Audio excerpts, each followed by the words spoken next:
Hello and welcome to Zimstate Media. Former Zimbabwe First Lady Dr. Grace Mugabe is celebrating her 61st birthday today. Born Grace Ntombizodwa Marufo on July 23, 1965 in Benoni, South Africa, she grew up in Zimbabwe and trained as a secretary. She later worked in the office of the president before meeting the late former president Robert Mugabe. Grace and the late President Mugabe married in 1996 and have 3 children. During her tenure as First Lady from 1996 to 2017, she was a prominent and often outspoken public figure.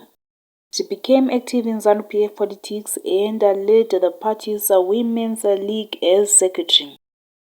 Through her Grace Mugabe Foundation, she was involved in charity work, focusing on health, education, and support for the vulnerable. Dr. Mugabe also pursued her studies later in life and graduated with a doctorate in African Studies from the University of Zimbabwe.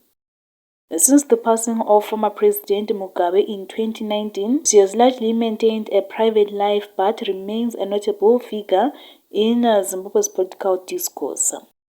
As she turns 61, Grace Mugabe is remembered for her philanthropic work, her role in women's empowerment initiatives, and her influence during her years as a First Lady. For more stories, please do like and subscribe.